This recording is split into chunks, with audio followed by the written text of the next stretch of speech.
One-upsmanship was the name of the small beans one. That's a good name, and it's better than ours.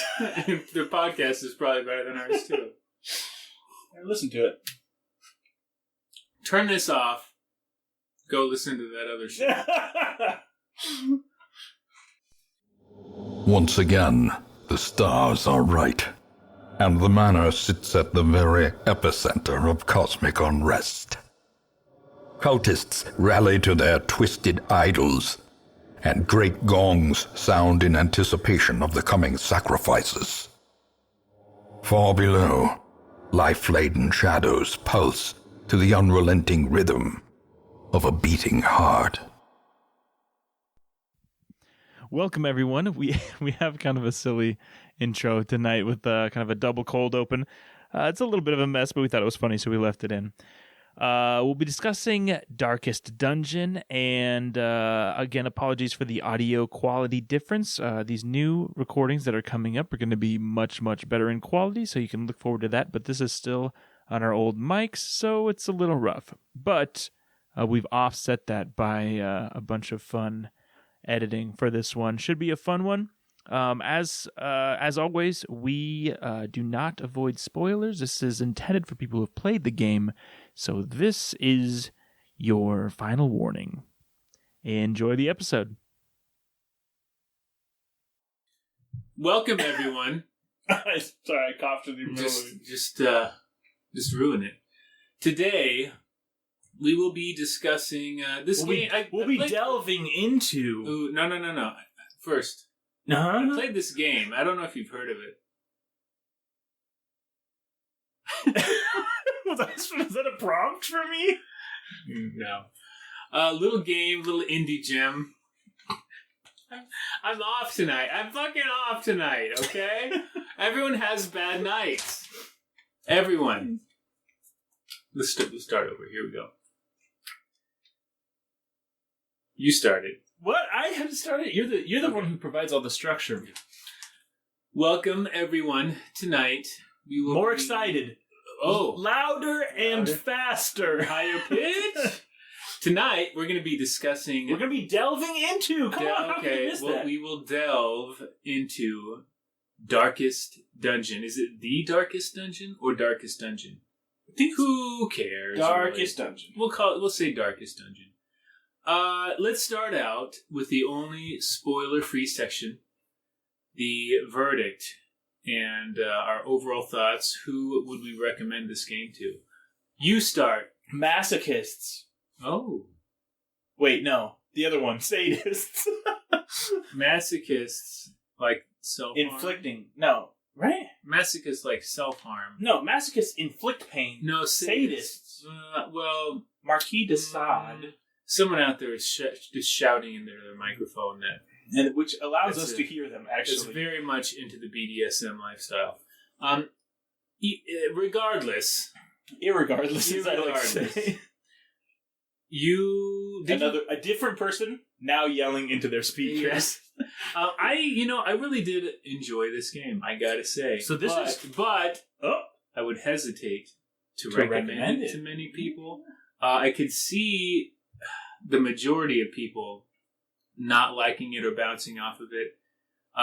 Definitely stay away if you don't like games that are just relentlessly difficult, or if you have any aversion to grinding. But I gotta say, I found the combat in this game to be tense and engaging throughout the entirety, and I just love the art style and the narration. I think this is the first time we've ever really had like a big rift in kind of what we thought about a game. So let's talk about why you're wrong about this game. I think this game certainly has its charms, but overall, my verdict, if I had to give a one sentence verdict on the game, it'd be it's too long and too hard. Too long and too hard. And I'm crying now. Yeah, I could see. I do have some... It has redeeming characteristics. Yeah. And I'm not like, this is a perfect game by any means. Yeah. I think this is the worst game we've reviewed so far. Oh, you're really... Throwing shade. Really throwing it out there. Yeah. Okay. Let's talk a little... This will probably be real brief, but our personal history with the game. Saw it, played it. Yeah, pretty much. I just saw, I believe I saw just a clip of it and just really enjoyed the art style. And after just reading a brief synopsis of the game, I think I bought it on Steam sale for like $5 or something, probably. Yeah. So it was that kind of situation. Yeah, I think the tag was something like it was, descent into madness as you delve into the dungeon. Dark, which is how I would describe myself playing this game. As a very dark person, very dark tendencies. Very meta. I descended into madness. Reeling, gasping, taken over the edge into madness. The more and more I got into this game. This game caused me to have a breakdown. No. That wasn't the game that did that. You can't blame the game. This game was developed by Red Hook Studios, published by Merge Games. I don't think they've done a whole lot else. First released for Microsoft Windows and OS X in January of 2016. Behind the curve. Later that year, released for PS4, PlayStation Vita, Linux, and there was an iOS port released in 2017. It's on Switch, Xbox One in 2018, so quite a few platforms. The key people here are director Chris Bourassa. And the lead designer was Tyler Sigmund. I apologize if I got that first name wrong, but Bourassa was also the principal artist. Wow. Red Hook's based in British Columbia. And that's in the country of Colombia, if I'm not mistaken. I think some South American little, Development started around 2013. The team was only 6 people, with 3 more for sound, music, and narration. And wow. I don't know what they paid the narrator, but it ain't enough. It was definitely worth it. This guy killed it. His name is Wayne June. And only 4 credited roles on IMDb for this guy. So he did some voice work for Dota 2, but not a huge history. But man, who was he in Dota 2? I don't know. I haven't even played that game, so I wouldn't know. Pudge. No, I'm just making it up. But yeah, he did. I mean, the writing in this game is also good. But yeah, so this guy's delivery is like, if you remember anything about this game, it's probably going to be this guy's. Everyone has a few statements from this guy that are just going to be stuck in your mind. Definitely. All the decadent horrors I have seen pale in comparison to that final, crowning thing. I could not look, nor could I look away. Do they have any sequels coming out or anything? Do they have any I did games? not look at other projects. You know, the other thing I didn't check into was like just a general reception of this game. I'm gonna pull it up. Just pull up the Metacritic. That's something I usually do, but I didn't look at all because who cares what other people think? I'm the one that's right. We're looking overwhelmingly positive, mostly negative. I don't know how to use Steam. There we go. Never mind. We're getting there. But we're making progress here. How many achievements did you get, Chris? I got a few. I did beat the game in under 100 weeks. Oh. I only lost... Real time, though. Yeah. I only lost, I think, 6 heroes, which I'm pretty proud of. That's insane. I can't believe that. Looks like very positive on Steam. So that means it's one of the worst games on Steam. If you don't have overwhelmingly. And, I mean, the other thing is that it has a lot of reviews. It's got 80,000 reviews. Holy shit, really? Which, I mean, that's people playing this game. People have played it. Mostly have I think it's going to be a big contrast to our next game. No spoilers for the next episode, but I think barely anyone has played the next game. Really? Yeah. Huh. So it'll be a big switcheroo. I see. But it's got good reviews from IGN, who I believe doesn't give under 90s, if I'm not mistaken. Yeah, if you get a 91, it's like the Olympics where, you're in disgrace at that point. Moving on, let's talk about the story and the plot synopsis of this game. first of all, the plot primarily just serves as a scaffolding for the gameplay, right? Yeah, which is cool, which is fine. It's cool. It's told in snippets from the perspective of your ancestor, the narrator, who is just a total psychopath, basically. Having learned all I could from my visiting guests, I murdered them as they slept. And tells you from the beginning that he's done some terrible things during the course of his pursuit of this ancient power beneath the manor. Penance for my unspeakable transgressions. Again, the writing overall had a great consistency of tone, and the voice acting brought so much to it. And, regarding the writing, oh shit, I forgot to mute my phone. Unprofessional. Podcast ruined.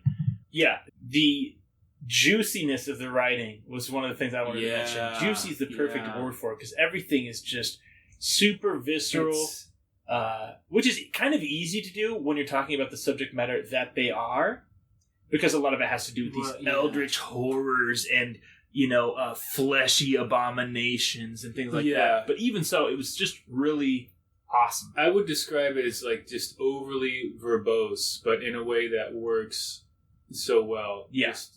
Particularly when combined with that narrator's voice. Yeah, exactly. The pairing of the two. He's able to lean into those words and really just milk every line there. Just chew on those words. Yeah. A corpse of twisted metal and splintered wood, at home amongst the headstones. One thing I appreciated was, and I kind of thought of this later, but I like how the ancestors' worldview matches the gameplay principles. And by that I mean, your ancestor's perfectly comfortable sacrificing individuals in pursuit of his ultimate goal. And that's kind of the view you have to adopt as a player. You know, traditionally in an RPG, you're I don't want my people to die. To your characters, and here you have to view them as more meat for this. This. Yeah, he says more meat to the grind. I forget the exact quote, but suffer not the lame horse, nor the broken man. I liked how a lot of the story is told kind of based around... No, tell is the right word. It's told. It's told through what he says about the bosses. The bosses are almost all people that the ancestor has dealt with. In some way. Like, for example, the siren was a waif that witnessed him doing some terrible thing. And so he murdered her. The drowned crew was procuring artifacts and texts for him, but they tried to extort him, so he had them killed. Yeah. I guess also love the cannon. Maybe he scratched the cannon's paint job. You're a shitty cannon. You call that a cannon? But mostly they're people that, again, he's wronged in some way. Yeah, I also love the way he casually describes his brutality towards these different people. It's just so when they're asleep, I slit their throat. Or, whatever it is. One of my favorite quotes when you see the swine prince, I think it is, and he goes, "It is a travesty," or something like that. It is a travesty, a blundering mountain of hatred and rage. And there's not a lot to the story, but it's totally...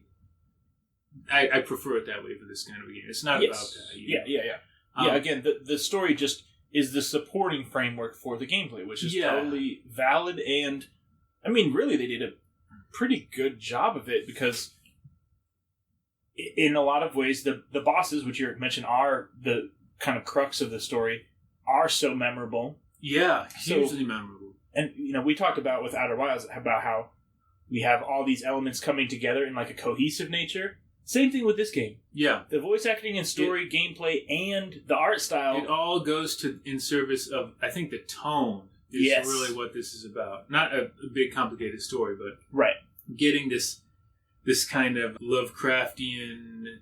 feeling. Right. Yeah, gothic tone. And it's just pitch perfect, is the thing that he discovered beneath the manor. It seems like it seems like some kind of Friendship? cosmic horror. Was it friendship? A friend monster. It's definitely very Lovecraftian, like I said. I guess it doesn't really matter a whole lot in a way. It's just this kind of unfathomable Cosmic horror entity. Yeah. But did you have thoughts on the ending of this game? So I lived through you. I worked through you for the ending because I did not. I didn't pass the game. Get out. Get out. First one that we've done that I opted just not to complete the game. Which He's not a real man. which, I think, my philosophy of game playing in general is if you're not really enjoying it, hey, there's tons of games to play. Just drop it and go on, Whereas I prefer to punish myself by forcing myself to beat every goddamn game that I start playing. Ninja Gaiden. And finish every stupid fucking book that I start reading. That's how I live my life. How about you? It's been Atlas Shrugged and Ninja Gaiden. I've read a 3/4 of a book in my life. It's a little Atlas Super Shrugged. Ghouls and Ghosts will take the rest of your life.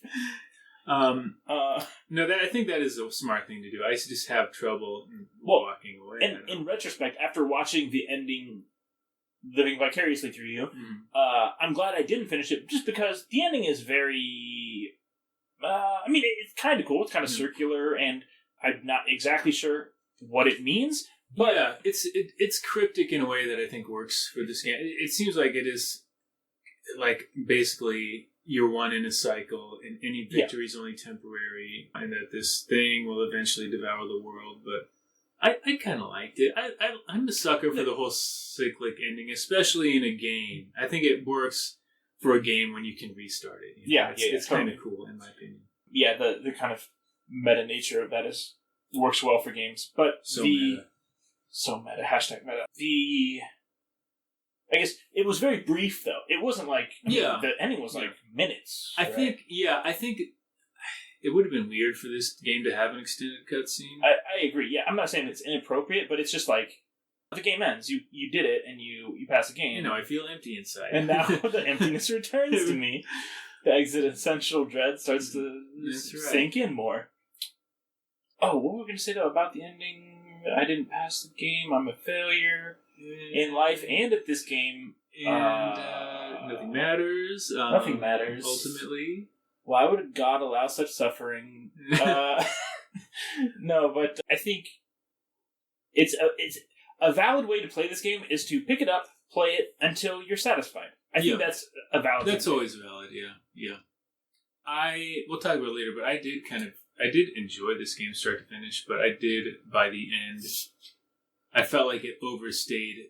It was a bit long in the end, and I looked some stuff up, but we'll kind of get into that. We've mentioned this before, but anytime the length of a game needs to be proportionate to the amount of gameplay mechanics that make it interesting. Yeah. And I think this just didn't have enough meat, bringing back the meat metaphor, prime cuts, to last the length of a game. The great thing I had managed to bring through was brutish and stupid. Moreover, it required prodigious amounts of meat to sustain itself. But this was only a trifling concern. After all, I had a village full of it. What did you clock in at for time? It was quite... I spent a lot of time... Granted, I did a lot of things very suboptimally. I want to say I put almost 40 hours into this thing. Maybe... I'm looking you up on this. Maybe even more than that, actually. It says here that you're a freak, is all it says. You're an idiot. What? Huh? You're wasting your life. What, Steve? Why would you say that about me? I played it almost 40 hours. Did you? Yeah. And I didn't... I I might have had more than 40 hours on this bad boy. How do I see? I remember looking and being like, wow, I can't believe I put that much time into it. I'm going to just make... 64 hours. 64 hours? Holy shit. That is shocking. That's a while. That's a long game. That's a long game. Long game. Sound of music. Let's briefly discuss that. Not a lot of music in this Sound game. of music? That seems like a left turn for this podcast. Not a ton of music. I think they did some clever things with ambient sounds, like especially in the Warrens. when your light dims and they have all the pig noises and stuff. But again, the star is the narrator. Yeah. For the audio palette in this game, it's pretty much all about that narrator. I mean, it's good ambient stuff, but nothing memorable about music that I can remember. Right. Very, very much just ambience. Except for that one very out of left field ska tune that comes on. The very that was a bit of a left turn. Strange artistic dubstep. I don't know if that worked. The art style, though, I love the art in this game. It has this distinctive, thick line characters. It's basically like kind of an inked art style, right? Yeah. That's how you would describe it? Yeah. It is what initially drew me to the game. Everything looks awesome. Here's what amazed me. Like, there is no animation in this game, practically. But the way the camera cuts and zooms so well, it's like you don't even miss the animation. Yeah. If you actually look at the amount of frames of animation. There's like a few frames for every character, and that's it. Yeah, no, that's a good point. Which I think that's like, it took me a while to even realize that there's no real animation. Yeah. I mean, now that you say that, I totally get what you're saying. It's very much if someone's swiping with a sword, it's sword in the sheath, sword out, and a zoom in. A zoom, a cut, and, sound effect. Yeah. So that is very clever, I think. Yeah, especially, it's probably a very, very shrewd use of resources on their part. Absolutely.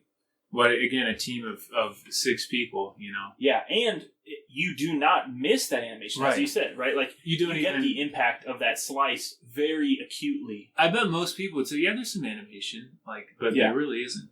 It's a slideshow of pictures. The side-scrolling perspective, while confusing at first, I think was a good way to go, because I think it's visually the most interesting way to display the characters. It's fine. Always going left to right, weird to me. I'm not sure. It is kind of weird. It's necessary. The refrain, or what do we call it?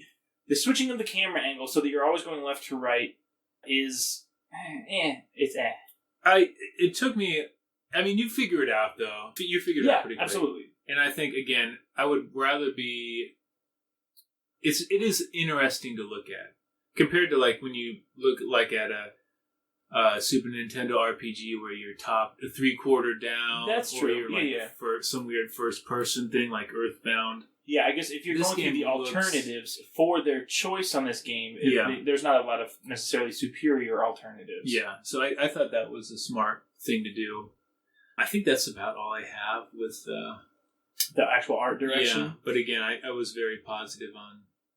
Yeah, I think it's one thing that's worth mentioning. Maybe is that the color palettes tend to be very sepia-ridden, kind of steeped in that kind of grayish, brownish, but each different area has its own color palette too, right? Like some are more blues. Yeah, some are more green, some are more blue, some are more red, some are more blue. I already said that.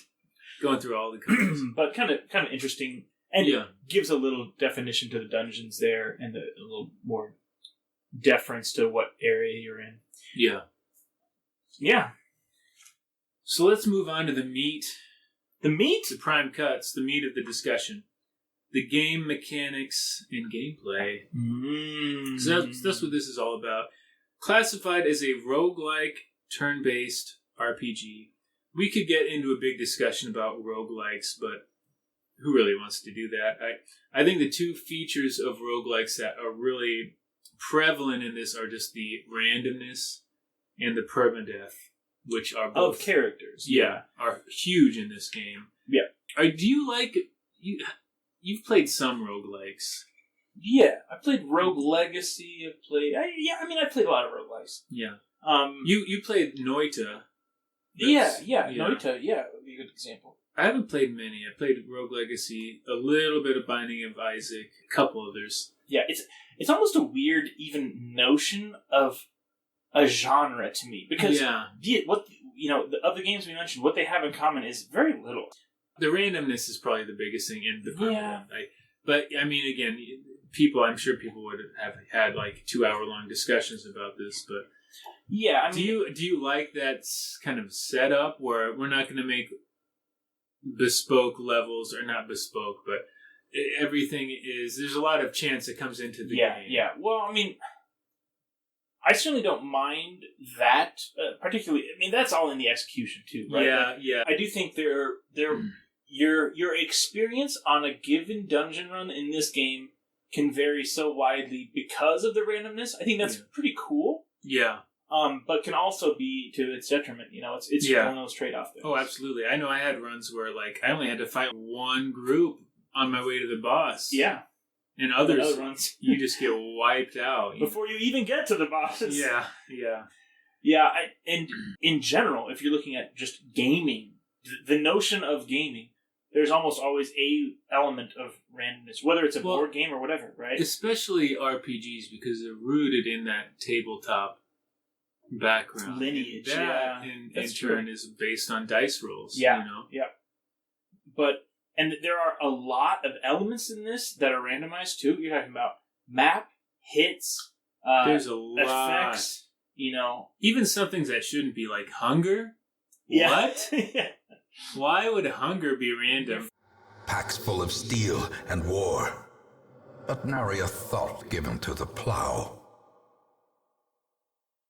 Feeling peckish to Did pay. you have the experience of like, I'm going to heal my guys with some food, get them back to full, and then you take another step, we're hungry. Yeah, it's like you just ate what the 4 hell? meals. I just gave you all my food.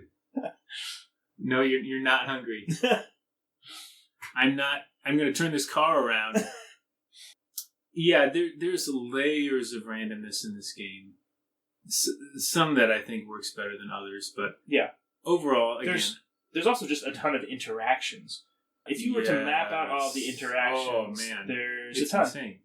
Especially given the few amount of actual gameplay features, you know, you have your order of your characters, the bleed, you know, the plague, the resistances, that stuff.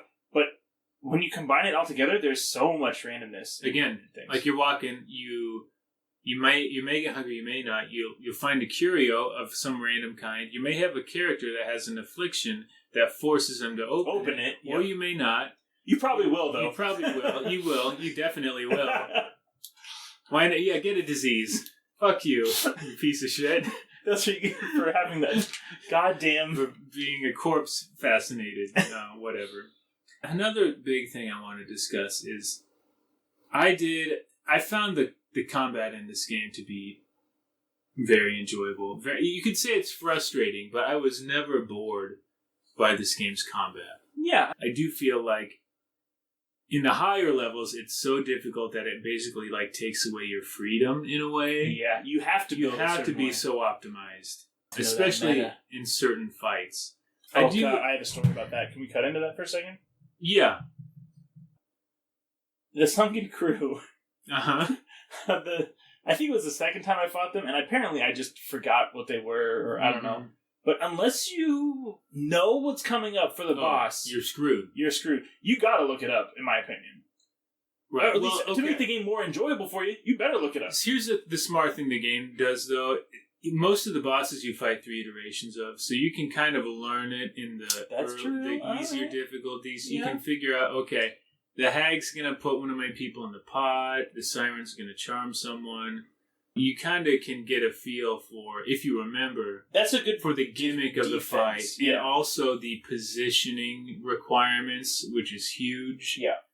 So my experience fighting the Sunken Crew for the second time was that I could basically get in like one attack without someone dying. I was like stable, but couldn't make any headway on the boss, and it took me over 40 combat rounds to beat that boss. Oh man, I'm surprised you lasted that long. Yeah, really. And so it was just like, that really was a fight of inches, just because I wasn't properly prepared for whatever reason. Yeah. That is very true. I like the 3 iterations thing, but by the end, though, by the champion level, you have to be so optimized in terms of, again, positioning and knowing the gimmick, that it makes it more enjoyable to look things up and at least know a couple cursory things. Also, curios, come on. I don't want to have to remember which item to use on the curio to, Well, the three things I looked up were the boss information on the bosses And the curios. and the curios. That's all you need. And the ship for the final missions, because those are even more punishing if you fail, because you they end can't up go back losing in. two characters. If you lose a character, someone else has to also stay behind to like hold the enemies off. So it's even more punishing if you fail. Even if you win, you can't send those same heroes back in, but at least at that point you finish the mission. Yeah. I really like that this has the dual progression thing. By that I mean you have progression of your individual heroes. And that can be lost, and it almost certainly will, but you also grow your hamlet, which makes it much easier to rebuild your party. So you, even when you're failing from time to time, you also are still making progress. yeah, it's kind of like a little way of ratcheting up your progress without falling completely back. Exactly. Likewise, there's also the whole health and stress dynamic. You have health damage, which is temporary and refills when you get back to town, and stress damage, which persists and has to be healed by using abilities. Having sex with prostitutes. Or yeah. The same way I heal my stress in The real same life. way, and nothing bad ever happens from that.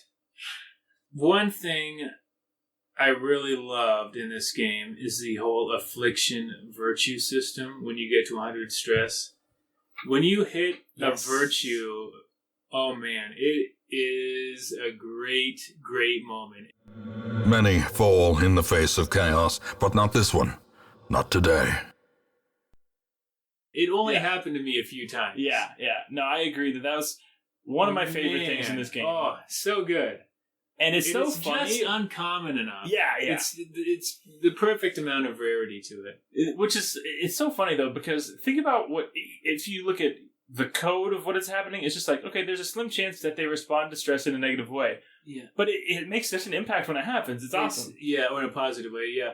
It is just genius. And the effect of the golden aura, you know right away. And it just makes you really pump your fist in the air and be like, yes. Similarly, on a similar vein, from that moment on, if you didn't know that character's name before, you know it now, right? Exactly, yeah, you're like, remember the time that whoever saved me went virtuous against the drowned crew, yeah, and so that's really cool. On a similar note, too, the fact that they implemented the graveyard where you can see people who died, I think is really great. The higher level they are, the more decorated the gravestone, which is a cool detail. And also, you can literally remember times when you're like, "Oh yeah, I remember when this guy died, but we succeeded, or whatever." Yeah, that's very true. It gives it a little more of a flair that they didn't have to do, right? Yeah. The other mechanic that I really love in this game is the death save mechanic, or when the heroes are on death's door. Oh yeah, very random. And now the true test. Hold fast, or expire. Yeah, one thing it does, it makes even very small heals very powerful in this game. Because if you can heal someone for one and get them off death's door, but it also just makes things so tense and exciting. When you have someone on death's door and then the enemy has another move, I gotta say though, it seemed like about half the time when I had someone on death's door, they got killed. I don't know what the odds are. I think it's 50-50. I bet it's 50-50. It seemed like about 50-50 to me. I think this game's good at forcing you to make difficult choices as well. About when, for example, when to press on in a mission. I always press on. Did you? Yeah. You would. To the bitter end. My graveyard was chock-a-block with people. And then, what to spend your money on upgrading, that kind of thing. Trinkets kind of seemed unnecessary to me. I just wasn't... By the end, they get really good. I can believe they get good, but they were uninteresting to me, and I don't know. I spent quite a bit by the end. We didn't even talk about the light mechanic either. Yeah, there's a lot of... going back to a lot of interactions, you have equipment, you have the light, you have the abilities of the characters and how they complement each other. There's just a ton of interactions. Yeah, there are a lot. Yeah, different abilities and influence your light. I never did any dark runs because this game was hard enough without. that crap. One strange thing is I actually started on the normal difficulty because I didn't know how difficult this game was, and was doing better on the normal difficulty than I was on the easier. I wonder what changes. I'm guessing there is a very gradual ratchet between the easier and the middle difficulty. Yes, and I wanted to talk about that because I appreciate when a game doesn't have difficulty settings and it just says, okay, this is what it should this is my vision for the game. It's a hard game. Yeah. I understand it's not for everybody, but this is what I want to do. But if you have difficulty settings, wouldn't you want to make the easy one like easier? Easy? And granted, I haven't played it on the higher difficulties, but it took you 60 hours to beat it on the easy one. It was pretty hard on the easy. I have a question for you, Chris. Yeah. What do you think the fastest speed run of this game is? Oh, something ridiculous. I don't even know. I don't want to know. Considering people have beaten 1 hour 15 minutes. That's How ridiculous. This is a ridiculous game to speedrun too, with the randomness. How is it possible? I just don't even get how it's possible. I'll have to watch it now. I'll have to check it out. I have to watch all 1 hour 15 minutes of it. I've already watched this. You have. Another thing I love about this game is that it really does reward careful planning and depth of knowledge. I felt like I was just continually getting better at this game until almost the very end of it. Just knowing, okay, I'm going to the Weald. This is what I'm going to encounter here. Here's some specific enemies. This is where the boss is going to be position-wise. His resistances are this. Yeah. And I really enjoy planning builds and that kind of thing. So it's cool to have a game that rewards that kind of detailed planning. I did enjoy that. Okay, now it's time for me to shit on this game. No, so a couple counterpoints to this, because we basically been talking about the positive points of this game, right? Mm-hmm. It feels like it's, well, kind of like you were saying with the more difficult the dungeon gets, the more limited you are in your approach. I know that there's an optimum approach to everything, and so that takes away something from me. Yeah, I know what you mean. It makes it feel more grindy than it should. And there are times when you are almost pigeonholed into a very specific approach. For example, there's bosses where if you bring a man-at-arms, the fight's going to be pretty easy. Because he can use his guard move and gain a bunch of prot. For, like, example, the Prophet, where they kind of tell you where this devastating attack is going to come. Or the guy with where he points to you and marks you, essentially. Like, yes. If you use him, it's easy. If you don't, it's really hard. Good luck. Yeah. Yeah. And then there are, and like the Formless Flesh, where you can bring the Houndmaster and bleed every position of this enemy and really do devastating damage. Or you can... It does feel like the game's almost leading you into this kind of figuring out this optimal composition. Yeah. So I could see that. And in general, if you get to the point where you know the mechanics of the game, you kind of know the approach, but you fail a run, you have no choice to grind up some people to a good level, try to get their stress down, blah, blah, blah, and then run it again. Like, it just feels right. That's kind of like, it's just all about gaining knowledge. Yeah. And once you've done that, that's the only thing that matters in this game. Yeah, that is the gameplay. I mean, that's what it comes down to. You're learning about the challenges that you're facing and about what your own heroes can do. I did enjoy it. I gotta say, most of the time when I died in this game, I felt like I could I could optimize things and come back better and beat the challenge. Don't you think it is a game of inches, though? Like, you really gotta... you gotta... Little things matter. Yeah, you gotta plan out every little thing. Because every battle leading up to the boss, you gotta make sure that you got every health that you get going into that last boss. Which is, again, actually adds to the intensity of the game. I will say, too, that you will also die from RNG and things that are beyond your control. Yes. Even with good planning. Yes. It's going to happen if you play this game long enough. Yeah. There were times where I, like Dismas, I had a level 6 rogue or highwaymen, I think they're called, just walking down a random hallway, got into some random battle, critted him down to death's door, next attack before I could move. Before you could even do anything. Dead. Yeah. And it was like, I got surprise, crit, death's door, dead. Before I got a single move. Yeah. In this guy that I was really trying to get to the Shouldn't end have of got the game. surprised, Chris. I shouldn't have got surprised. I fucked up. Yeah. Back into what you were saying earlier about the grind. I agree. I definitely agree that it just takes a bit too long to fully upgrade your Hamlet. The game's too long. It is too long. Here's one change that I would make to this game that I think in my mind would improve it quite a bit. This could have even been done just on the lower difficulty level, but just increase the inventory size. Oh my god. It would have made a huge difference because you would have gotten more heirlooms. Yep. So you can upgrade faster. More money, so you can build up your characters Less faster. of the tedium of the management of your inventory. Exactly. And as it stands, long missions, stupid. Yeah.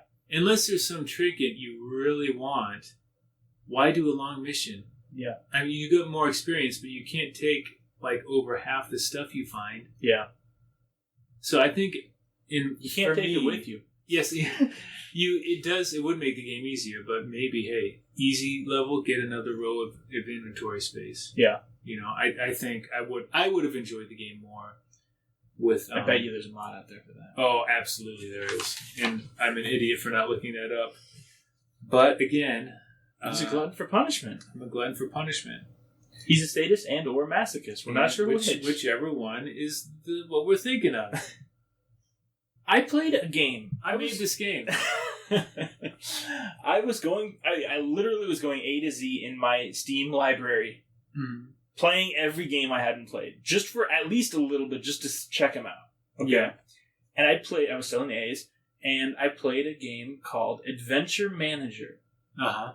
I only played this game for 3 hours, I think. But it only has 460 reviews on Steam. It is... Now, I was going to say it is a clone of Darkest Dungeon. It came out before Darkest Dungeon. Really? What really makes it stand out to me as being a clone, or Darkest Dungeon being a clone of it, positioning thing? has the left-right, always walking left-right.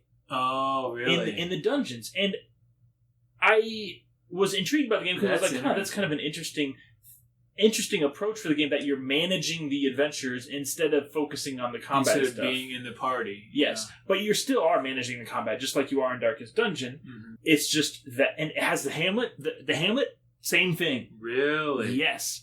I'm very intrigued to know one of the developers had played this game or something, because, I mean... See, I'd never heard of that, Yeah, and like I said, only 460 some reviews on Steam. Wow.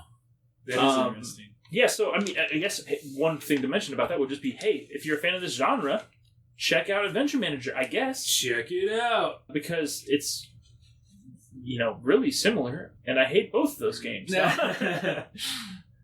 Yeah, what's next? I do want to reiterate that while I did enjoy this game, I would agree with you that it is a bit too long. It was charming then, troublesome later. To evidence that, when I did the final kind of Darkest Dungeon missions, I did look up most of the information because I just didn't want to go through the intended sequence of the game of going in cold, being like guaranteed to fail, losing heroes, rebuilding your party, going back in, knowing what you know now, what you discovered through your failures. I just wanted to cut to the chase and finish the game, so I would very much agree with that criticism. Yeah. But it'd be interesting to see if they come out with another game. I can't... Yeah. There's a lot of positives in this game and a lot of interesting things and a lot of shrewd choices that we talked about. But can you imagine them making another game in, a different genre or something? It is hard to imagine. Yeah. I gotta say, I have no desire to try this game on a higher difficulty. Oh, yeah. And I have no desire, really, even to play the DLC because I just felt like it was enough of what this game is for me. Also, I do want to give them props for this is, to my mind, a pretty original game. Yeah. I've never played a game like this before. What about Adventure Manager? I mean, aside from Adventure Manager. Was that sarcasm? Oh, no, I mean, okay, if I were you, I would say this is a very original game. Yeah, no, I've never played anything like it. What really took me a while to figure out was the positioning aspect of it. Like, there is a lot of depth to that part of it. Yeah. Your gesture can jump back and forth. It's cool. Some people can move, some people are rigid on where they need to be. Yeah. And you can get shuffled, especially in later dungeons, so it's a lot to think about. If you get surprised and you have a party of like a leper and an arbalist and people that need to be in specific spots, it can be tough. Really bad news, yeah. So I would give this game the highest score ever. For me, I put it a good 7 out of 10. Yeah, I think this is a 7 out of 10 game, which I know is like de facto. It's good. It's a good game. I'm glad I played it. I'm also glad that I didn't finish it and didn't invest any more time in it. There's nothing wrong with that. I'm not a failure. You are. I'm not a failure. Yeah, I mean, I got 40 hours of enjoyment out of this game, which is crazy. That's another 40 of pure hatred. Right. But that's a lot of entertainment for the dollar amount that you put into this game, too. It's crazy. Mm-hmm. We're lucky we live in an age that you can get that much entertainment out of a game that, you can get for so low of a price tag. Like, it's crazy. Yeah, it is. We're fortunate that games become worthless after 1 year. Poor developers. Cool. Well, I think that covers it. Thanks, everybody. Smell you later. That's our new sign-off. Smell you later. Thank you for listening. We hope you enjoyed this episode. We had a lot of fun making it. If you did, please tell your friends, subscribe, review us on your podcast platform of choice, and we would very much appreciate it. We also have a website, the-mmg.com or themuseumofmoderngames.com. That's all one word, no punctuation. And from there, you can find links to all of our various social media presences and a list of the games we'll be planning on playing next. We would love to hear your thoughts about the games we have covered, as well as any suggestions for games that you would like us to discuss in the future. And if you help support us on Patreon, you can get a number of perks like access to our Discord server, and you can even vote on our next game.